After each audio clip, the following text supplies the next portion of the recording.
तर मर्दाला मर्द म्हणून सांगायची गरज पडत नाही असं म्हणत नितेश राणे यांनी उद्धव ठाकरे यांच्यावर हल्लाबोल केलाय। जनाक्रोश मोर्चात उद्धव ठाकरे यांचं वक्तव्य समोर आलं होतं, त्यावर नितेश राणे यांनी हा हल्लाबोल केलाय। कधी कुठल्या मर्दाला सांगताना बघितलंय का?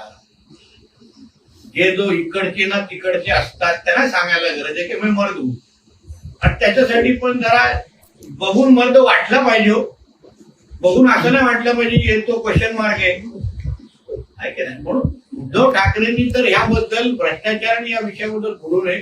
तो दरोड्यांचा मालक आहे, श्री 420 आहे। त्याच्या महाविकास आघाडीच्या टायमाला किती त्यांनी दरोडे घातले, त्यांनी काय काय भ्रष्टाचार केला।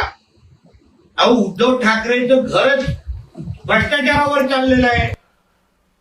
तर सरकार स्वतःच्या हाताने लोकशाहीचा गळा घोटते। देशात दिवसाढवळ्या लोकशाहीची हत्या होतीये। स्थानिक निवडणुकांमध्ये व्हीव्हीपॅट ही काढलेलं आहे। दिल्लीत सरकारला जाब विचारणाऱ्या खासदारांना अटक केली आहे असं म्हणत उद्धव ठाकरे यांनी केंद्र सरकारवर टीका केली आहे।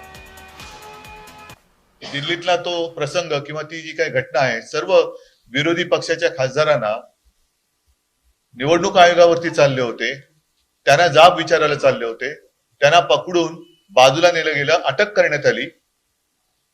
मला असं वाटतं की आपल्या देशाच्या लोकशाहीला सरकारने केलेली कृती म्हणजे एक बट्टा लागलेला आहे। सरकारने स्वतःच्याच हाताने लोकशाहीला काळिमा फासलेला आहे। लोकशाहीची लढाई ही तुम्ही चेपून टाकता आहात। आणि परत एकदा सांगतो, संपूर्ण जगाने आज पाहिलं की हिंदुस्थानमध्ये जिथे जगातली सगळ्यात मोठी लोकशाही आपण मानतो, त्या लोकशाहीचा बळी किंवा लोकशाहीची हत्या ही दिवसाढवळ्या होते। विरोधी पक्ष, विरोधी म्हणजे देशद्रोही नाही। मला एक प्रश्न विचारायचा आहे की सर्वोच्च न्यायालयापेक्षा निवडणूक आयोग किंवा आयुक्त हे मोठे आहेत की काय? सर्वोच्च न्यायालयापेक्षा आपण असं मानतो आणि आहेत घटनेमध्ये की राष्ट्रपतींचे अधिकार हे सर्वोच्च असतात, आहेत।